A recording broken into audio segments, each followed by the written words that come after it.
Howdy, I'm Repton and this is Repton Does. Today in bee school, we're meeting the three types of bees in a hive: the queen, the worker, and the drone. And if you caught my last video on bee anatomy, you'll see how there's a lot of commonality across these bees, as well as very specialized things about each one so that they can do their job better. So let's get to it. A honeybee hive isn't just a buzzing mess. It's got structure. Think of it like a pyramid of needs where each bee plays a critical role in keeping the colony alive. At our base layer, we have our worker bees. As the foundation, they're the backbone of the hive. Without them, the hive has no food, no comb, no production, nothing. And then in our middle layer, we have our drone bees. These are for reproduction and future stability. These guys don't gather food or defend the hive. Their only job is to mate with a queen from another colony. And then at our top layer, the queen. The colony's egg-laying machine. She keeps the hive going by laying thousands of eggs.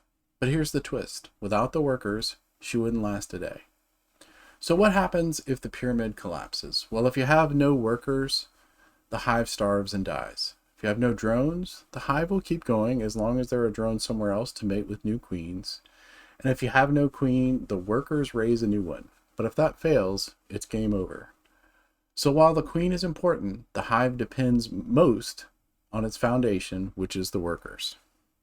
Start with the boss bee, the queen. She's the largest bee in the hive and is the only one laying fertilized eggs, but she's not really in charge. So first, her size. You notice this elongated abdomen. This is where she's making it for those fertilized eggs and storing sperm. So when she's laying eggs, in the honeycomb, you've got your honeycomb cell, and then it'll be like a tiny grain of rice, something like that. They're very hard to see. People experiment with different colors of comb or of foundation if you're using foundation to make it easier to see that little tiny grain of rice, smaller than a grain of rice, in the bottom of that cell. She'll lay up to 2,000 eggs per day in peak season. That's more than her own body weight. So next, how's this all happening? Again, we talked about this large abdomen. This is where the spermatheca is. So the spermatheca is where she's storing all of the sperm for those fertilized eggs. After her one-time mating flight, she'll store sperm from multiple drones in a special organ called the spermatheca. The one flight provides all the sperm she'll ever need, so she'll only do this once. There's a long life for the queen, so unlike workers who only live weeks to months, a queen can live 2 to 5 years, but only if the workers let her. So she is replaceable. She's not royalty. So if the queen stops laying well, the workers will replace her, raising a new queen by feeding a larva royal jelly. So a fun fact, the queen doesn't rule the hive. So even though she has her little crown, she is run by the workers. They control where she lays, they feed her, and even decide when she's past her prime. Now let's meet the real power behind the hive, the workers. These ladies do everything, from cleaning, feeding, and foraging to guarding the hive. So workers live just about 6 weeks during the summer, so pretty short time span. And in the winter, it is longer. You'll go several months, but still relative to the queen's teeny tiny time span, months. So 6 weeks in the summer, winter can last a few months to get through the winter, just long enough to keep the hive alive until spring, when the queen will start laying again and produce brand new bees to start the process all over.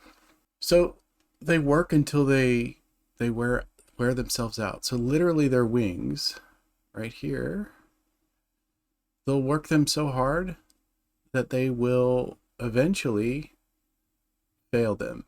And once they do, once they're tattered and they can't fly well, they can't gather food, they're no longer serving the hive. So they will either die out on a foraging trip or they'll actually be pushed out of the hive. So workers are the only bees with barbed stingers, which means they sting, then they die. So they only sting as a last resort, right? The stinger right here It is barbed, so when it is stuck into you, it stays with you and rips out a portion of their abdomen to continue to pump poison into you. So if you do get stung, it's important not to grab it and squeeze it and try to pull off, because you're just squeezing that poison into you. So scrape it off with your nail or something else. Actually scrape it away. Don't grab and try to pull out, because then you're just squeezing that abdomen, pumping poison straight into you, which is not what you want at all. And then we've also talked about they have those special little sacs on the back of their legs here to bring that pollen in, the corpusculi. So you can see that in the anatomy video if you want to check that out again. And actually there's a couple of videos there where I'm showing bees coming into the hive through the inserts, and you can see the pollen right on the back of their legs. So those are the worker bees. They are the key to keeping the hive running. They really run the show. And finally, we have the drones. These guys have one job: mating with the queen, and that's it. So they have the bug eyes just like all the bees do. We're not drawing for some reason. There we go. But they're a little bit larger, and they're intended to be able to spot the queen during that mating flight. So super important there. Drones don't collect pollen, build wax, or guard the hive. They don't have a stinger, but they do have the big eyes, perfect for spotting a queen. If a drone successfully mates, he dies immediately. And if he doesn't mate, well, eventually he'll be pushed out of the hive during winter and has no shot at surviving without any additional help. So, a fun fact about drones: they don't have a father. They hatch from an unfertilized egg, so they only have their mother's genetics to pass along when they mate with future queens. And that's it for our cast of the beehive. We have our queen, the largest bee in the hive.